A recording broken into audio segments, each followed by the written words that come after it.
सगळ्यांचंच मत असं येते की डीजे मुक्त झाली पाहिजे, पण सगळ्यात मोठ्या अडचणीचा विषय आहे प्रशासकीय अधिकारी आणि आम्हा पुढाऱ्यांचा.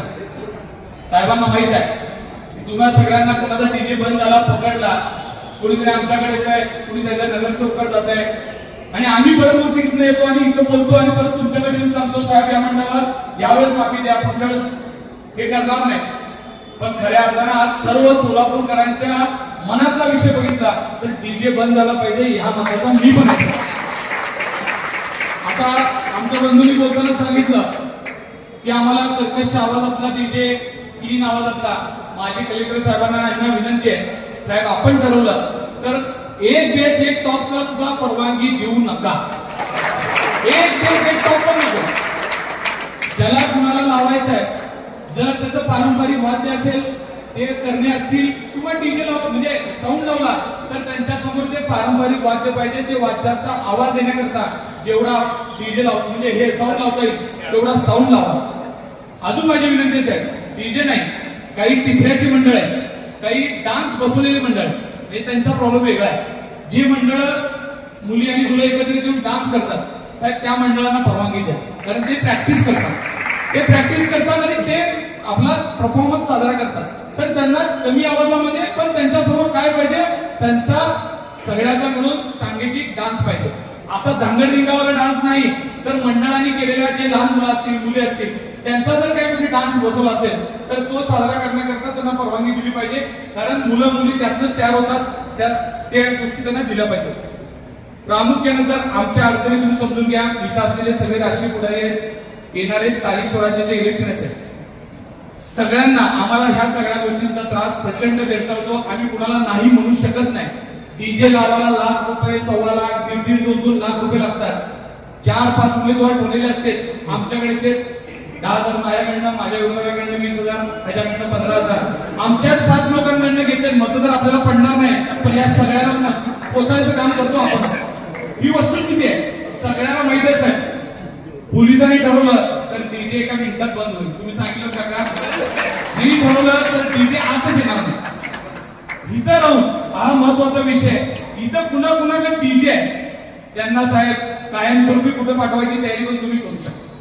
जरा थोडस तुम्ही डोळ्यांनी बघितलं, तू इथं डीजेचा धंदा सोडून दुसरा कुठलाही धंदा कर, पण डीजेचा धंदा करणाऱ्यांकडे तुम्ही आता आवर्जून ती लिस्ट द्या. काय व्हायला लागलंय, ही लिस्ट एवढी मोठी आहे आणि त्या लिस्टला कोण लक्ष देत नाही. नवीन पोरं काय नाही, डीजेला एवढं मोठे पैसे मिळतात म्हणून ना कुठलंही कर्ज काढावे, डीजेचं साऊंड विकत घ्या. बिझनेस आहे. सोलापुरात कमीत कमी 200 डीजे वाले साहेब, 200. त्यांचा एखादा सेटअप 15 लाख, 30 लाख, 40 लाखाचा सेटअप आहे. त्या मुलांना आता तुम्ही सांगा, तुम्ही एकतर हा बिझनेस वेगळ्या पद्धतीने करा किंवा नवीन मुलं या धंद्यात येणार नाही यासाठी प्रयत्न केला पाहिजे. आमच्या काकांनी सांगितलं मला बोलताना की सोलापूरची ओळख खरंच खराब व्हायला लागली आहे. पुन्हा मुंबईसारख्या शहरात फिरत असताना, बोलत असताना प्रचंड अडचणीला सामोरं जावं लागत आहे. नाईलाजाने कदाचित आमच्या हातनं पण कधीतरी डीजे लागला असेल. मी सगळ्यांसमोर जाहीर माफी मागतो की माझ्यातही अशा काही चुका घडल्या असतील. पण आता आम्ही राजकारण विरहित या सोलापूरचा विचार कुठेतरी केला पाहिजे.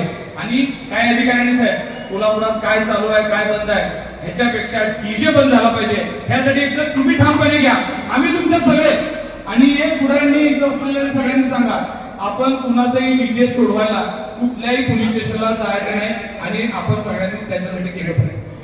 खास करून मी सिनियर सिटीजन, तुम्ही काल जे मोर्चा काढला कलेक्टर साहेबांना निवेदन दिलं, माझं तर म्हणणं आहे सगळ्या राजकीय पक्षाचे जे कोणी अध्यक्ष असतील, पदाधिकारी असतील, त्यांच्या घरापर्यंत जावा. त्यांना एकदा सांगा ऑफिसमध्ये बसून, तिन्ही आमदारांना सांगा की या लोकांना तुम्ही ताकद देऊ नका. प्रॉब्लेम काय झालाय, आमचा प्रॉब्लेम सांगतो. मतं मिळतात म्हणून आम्ही हे सगळं करतो. आम्हाला जेव्हा लक्षात येईल की आम्ही दिल्यामुळे आमची मतं कमी होणार आहेत, त्याशिवाय पुढे आम्ही सगळे शांत होणार. ही वस्तुस्थिती आहे. आम्हाला मतं मिळतात, पण जेव्हा आम्ही डीजे लावलो तर आमची मतं जातील ही जाणीव जर सगळ्या पुढाऱ्यांना झाली तर मला सांगा कोण डेरिंग करेल. ही सगळं चालले राजकारणासाठी चालले ना, तर तुम्ही सगळ्यांनी ठरवा जे डीजे लावेल, जे डीजेला सपोर्ट करेल, जे पुढारी डीजे समोर नाचेल त्याचे मतदानच करायचं नाही. कसं काय होईल सगळं, त्यांची गरज पण लागणार नाही. सोलापूरकरांनी ठरवावं लागेल त्यासाठी. सुज्ञ नागरिक आहेत, वडीलधारी मंडळी आहेत, तुम्ही आता ही मोहीम चालू करा. सगळे वेगवेगळे प्रेसचे लोक आहेत, तिथे शूटिंग चालू आहे. मी सगळ्यांना विनंती करतो की आता ही मोहीम सुरू झाली आहे. आणि साहेब सोलापूर शहर असं तुम्हाला माहिती आहे, तुम्ही आता 2 वर्षाला सगळे येत आहे. श्री गणेशा गणपतीचं व्हावं लागतंय. गणपतीत झाला श्री गणेशा, नाहीतर काय होतंय, तुम्ही अमुक समाजाला दिलं, अमुक महापुरुषाच्या वेळेस झोपला होता का, आपल्याला तुम्हाला माहिती आहे सगळं ऐकावं लागतंय. आता गणपतीत बंद झालं तर मग इथून पुढे वर्षभर सगळे सण आहेत, सगळे सण महापुरुषांचं आणि माझं काय म्हणणं आहे, कालच्या तारखेपर्यंत काय घडलं, कालच्या दहीहंडीपर्यंत कोण लावलं, कोण नाही लावलं, कोण काय केलं, सगळं विसरून जा. पण आता गणपतीच्या पहिल्या दिवसापासून हे सोलापुरात पद्धत बंद होईल. हा मोहीम आयुक्त साहेब या सिनियर लोकांसाठी आणि तुम्ही आणि कलेक्टर साहेब इथं आहात म्हणून मी बोलतोय, तुम्ही करा. अजून एकदा डीजेच्या संदर्भात फक्त राजकीय पक्षाच्या पुढाऱ्यांची, सर्व इच्छुक उमेदवारांची मीटिंग बोलवण्याची असते आणि साहेब तुम्ही त्याचा पुढाकार घ्या. तुम्हाला माहिती आहे तुमच्यापाशी ओळख कोण येत आहे, ती लिस्ट आहे, ती मंडळ आहे, त्या सगळ्यांना बोलवण्याची जबाबदारी तुम्ही घ्या. A1 पोलीस स्टेशन वाईज ह्याच्या बैठका घ्या. आणि ही जी आता मोहीम चालू झालेली आहे त्याच्यासाठी तुम्ही तिन्ही महापालिका आयुक्त या सगळ्यांनी पुढाकार घेऊन खऱ्या अर्थानं डीजे मुक्त सोलापूर करूया.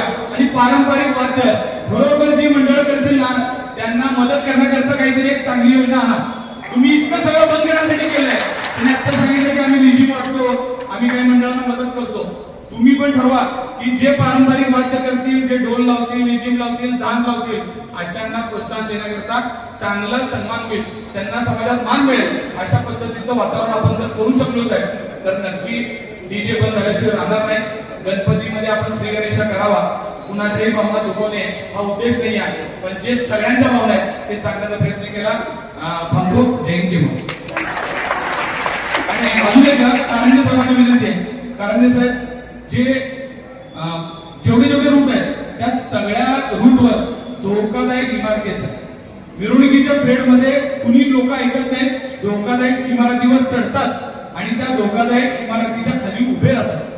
अपघात घडल्यानंतर आणि पावसाळा दिवस आहे, पाऊस पडायला लागलाय, सगळ्या जुन्या इमारती कुजलेत, पूर्ण गणपतीच्या पिरियडमध्ये पावसाळा असणार आहे. त्यामुळं कारंजे साहेब कुणाची काही करू नका. ज्या रस्त्यावरच्या ज्या इमारती पडण्यासारख्या आहेत त्या तुम्ही पाडून घ्या किंवा त्यांना नोटीस द्या, तुम्ही पाडून गेल्यानंतर तुम्ही आपलं जीसीबी लावून पाडा, एवढी आमची विनंती आहे. कुणाचीही काही करू नका, कारण अपघात घडला, कारण कुणाचं लहान लेकरू, कुणाच्या महिला काय अपघात घडला तर ते आपल्याला बोलून येणार नाही. मी आवर्जून सगळ्यांसमोर सांगतो, मिरवणुकी दिवशी जर कुठं अपघात घडला त्या सगळ्या गोष्टीला कोण जबाबदार असेल, कलेक्टर साहेब इथं साक्षीदार आहे, सोलापूर महानगरपालिका जबाबदार असेल, हे टाळ्या वाजून सगळ्या एकदम सांगा. कारण कलेक्टर साहेबांसमोर आम्ही सांगितलंय की सगळ्या धोकादायक इमारती साहेब रूटवरच्या काढून घ्या, तुमच्या समोर सांगून शूटिंग होती आहे, जर झालं तर याला महापालिका जबाबदार असेल. छोटे फंक्शन के लिए Mayur classic AC banquet hall मिलेगा सिर्फ 10,000 रुपयों में। Mayur classic AC banquet hall, जुड़े Solapur. Management by spice and ice events. Jayesh दर्बी कलेक्शन कॉटन, लिनन यासह अनेक ब्रँडेड कंपन्यांच्या सुटिंग शर्टिंग साठी जयेश दर्बी कलेक्शन, 7 रस्ता मोदी पंकाविरी जवळ सोलापूर।